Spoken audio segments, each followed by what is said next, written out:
And welcome to the President's Day edition of And They're Off, one of our favorite holidays of the year, where we welcome President and major movie star Abe Lincoln to the show.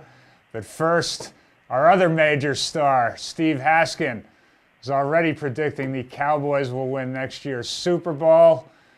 Steve, I thought Verrazano was the name of a bridge. Revolutionary was something that described the Dini, and flashback was what I experienced as a result of some youthful indiscretions. Turns out they're all up-and-coming 3-year-olds. What went on this weekend? Dini? Do you think anybody is going to get that? Do you honestly think Dini and revolutionary?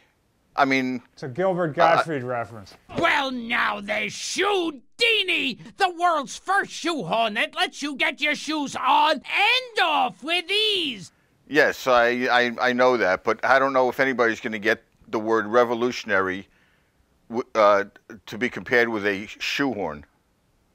Well, yes, Verrazano was named after a bridge, but you know what the difference between Verrazano the horse and Verrazano the bridge is? I'll tell you. $15. It'll cost you $2 to bet the horse. Hey, listen, don't steal my joke, okay? I didn't know. Do I go in there and steal your jokes? I didn't know. Yes, my joke is it'll cost you $2 to bet the horse and $15 to cross the bridge, but you had to go ruin it. Jesus Christ, that's the last time I make a joke on here. We certainly don't we certainly don't rehearse this show. No, obviously we don't. And here I was about to tell an Abraham Lincoln joke from Johnny Carson's Abe Lincoln joke about his former girlfriend from Lincoln High School, Gina Statutory. Did you ever hear that one? No. Gina Statutory was named Miss Lincoln because every kid in school took a shot at her in the balcony. I just thought I'd throw that one in. That's Johnny Carson, so that's not me. All right, so we're going to talk about horses now, I guess, right? Please. Okay. Well, look, obviously Verrazano and Flashback, both brilliant horses, both ran unbelievable races, especially Verrazano. The question I have for both horses is, especially with Verrazano, is where does he go from there? When you run a 105 buyer and run a mile in 134 and 4 and win by 16 1/4 lengths in your second career start when you don't have any starts as a 2-year-old, so you've got the Apollo curse hanging over you by 1 day, mind you. You have to figure, does a horse like that peak too soon? Is he doing too much too early? So, main thing with him and with Flashback, because he had such an easy go of it in a 4-horse field with no pace at all, and he's just waltzing out there by himself, is that both these horses really have to get toughened in their next start, because both of them are going to have to try and win the Derby off of 4 starts. Now, if you want to go back to horses who have done that, all right, Big Brown won with 3 starts.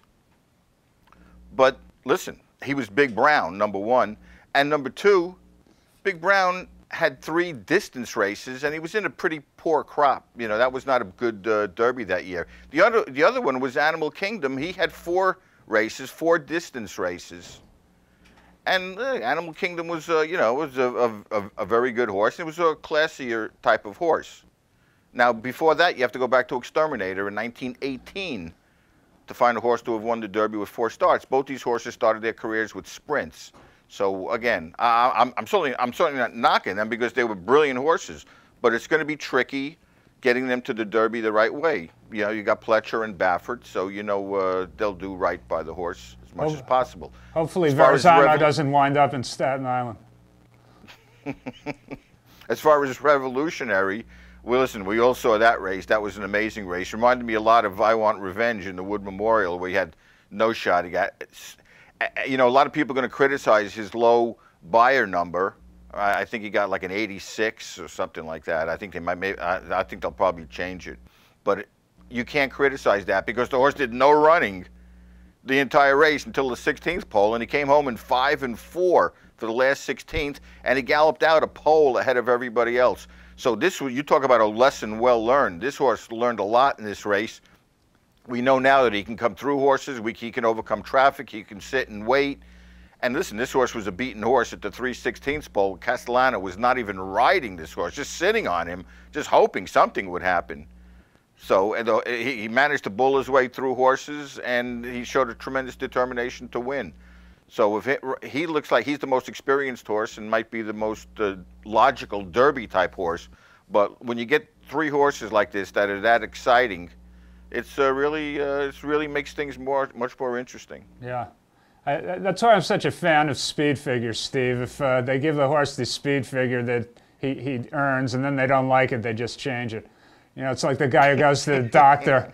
The doctor gives him 6 months to live. The guy goes, I can't pay the bill. He gave him another 6 months.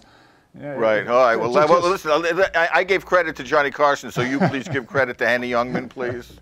All right. Whether the impressive victories of any of these 3-year-olds ultimately earn them a trip to Louisville depends on how they do in upcoming races, because those are the races weighted far more heavily toward earning points to the Kentucky Derby.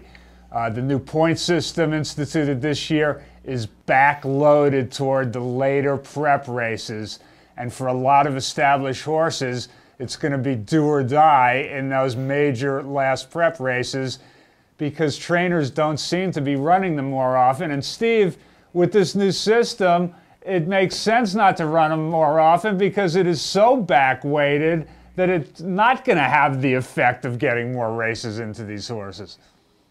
Yes, you know where it's going to affect? It's going to affect the horses on the bubble. According to Darren Rogers at Churchill Downs, they're estimating that it'll take probably 30 points to get into the Derby. 40, you're pretty secure. But what's going to happen is that you're going to get a lot of horses because of the point system, and you don't have odd-numbered points. Because of the point system, you might get 6, 7 horses that are tied for 30 points. You know, then it winds up going to earnings in non-restricted stakes races. So all these, if you're on a bubble, then these 10-point races are going to come into hand. They're going to play an importance. So that's the main thing that we have to watch out for. I think right now the problem with the trainers, and the trainers are going about things the way they normally do, is that some of them refuse to study the ramifications of this, and until it winds up biting them in the behind, and they wind up watching the Derby on television at home. I think they have to take a look at what these points mean and where to go and how to plan. And it's very hard to do because we really don't know how many points it's going to take to get into the race. And until we play this out a few years to find out what it's going to take, the trainers really don't know what to do. A lot of trainers in the past had the Illinois Derby as an outlet to backdoor their way into the Kentucky Derby. So they would send their second string, their third string, or if they only had one good horse and they didn't want to face the good horses in the Wood Memorial or in the Arkansas Derby, then they would send them to the Illinois Derby to pick up a piece of their big purse and basically assure themselves a spot in the Derby. And they would be beating, you know, mediocre field at best, and you have to wonder, do they really belong in the Derby? So now, what this point system does is it assures the fact that every single horse in the Derby, if you get 20 horses in the Derby, every one of those horses is going to be in form, coming off a very top effort. And we didn't have that in the past because, you know, you had horses coming in based on what they did in the Delta Jackpot or what they did in a January race. You've got to be in form now. You're going to have 20 horses that are capable of winning this race based on what they did in their last race. I'll tell you what else it assures. It assures that Churchill Downs decides what races are important and what races aren't important. This point system was instituted so that Churchill could take back control of what races they want to decide who gets in, rather than having racetracks institute an $800,000 purse for a grade 3 and become automatic players. So this whole system is about Churchill saying, hey, this is our ball, we're taking it back, and we're going to decide what's important and what's not. So it also depends on who's making that decision. Now, you know, if I knew somebody like Darren Rogers and John Asher were determining it, I'd say fine. I respect their opinion. Now, if it's the suits upstairs that are making the decisions, that's a different story. All right. Let's move out from Kentucky to California, Steve. It looks like Los Alamitos has won the tepid battle with Fairplex out in SoCal to try and expand, capture some of the dates that Hollywood Park will be forfeiting when it goes out of business, which is looking more and more like next year. Los Alamitos has plans to expand its main track and its barn area. It happens to be a very nice facility south of Los Angeles. But in all this expansion talk, I've seen nothing about improving the racing surface, which I hope is simply an omission, because Los Alamitos does not have a good track record as far as catastrophic injuries. In fact, all of California has had a lousy year last year in 2012. Santa Anita was way up in catastrophic injuries. Golden Gate was way up. Los Alamitos has historically been up. And so, look, we need more stabling stalls out there. We need somebody to pick up these dates. But I just hope that Los Alamitos does not spare the expense of making a safe facility. All right, it is President's Day. It's one of the highlights on our schedule every year, because joining us now is the 16th President of the United States, who does come by. Honestableboy, welcome back to And They're Off, sir. Let's get this show on the road. I'm booked to do Ellen DeGeneres next. Hubba, hubba. Mr. President, I'm not sure Ellen is your type. What do you mean? Kind of a long story. Moving on. Mr. President, we always like to get your take on some of the issues of the day concerning horse racing. Do you have a position, sir, on the Salix controversy? I love this stuff. Take it before I split rails, and it really kicks up my performance. Although I have to take a lot of outhouse breaks. Like a racehorse, if you know what I mean. Yes, I do, Mr. President. On another issue, sir, are you surprised with the 10-year suspension given to trainer Rick Dutrow? Not really. The guy's injected more drugs than Alex Rodriguez. Do you know that's a baseball reference, Mr. President? Are you aware of that? What's baseball? All right, sir, you were red hot in 2012. 2 movies, Abe Lincoln Vampire Slayer, as well as Steven Spielberg's Lincoln. Sir, do you fear that maybe you're getting overexposed? Hey, if that nobody John Adams can get an HBO miniseries, I deserve a couple of feature films. So you don't care for John Adams? I actually really dug his reality show, The Addams Family. Lurch was brilliant. Sir, you're very media savvy. As a veteran of the vampire movie, have you seen Hansel and Gretel Witch Hunters yet? Please, what's next? Hold on. Please, what's next? Goldilocks Bear Slayer? It could be. Who knows with Hollywood. Mr. President, as always, it's been great shooting the breeze with you. Don't say shooting to me. And tell Stableboy I have a job for him in my cabinet. Cleaning dishes. Right. Mr. President, thank you. Say hi to Ellen for us, and it's been a real pleasure having you back on And They're Off. All right. We can't top the visit from Honestableboy, so we'll just tell you that we want to thank you, our viewers.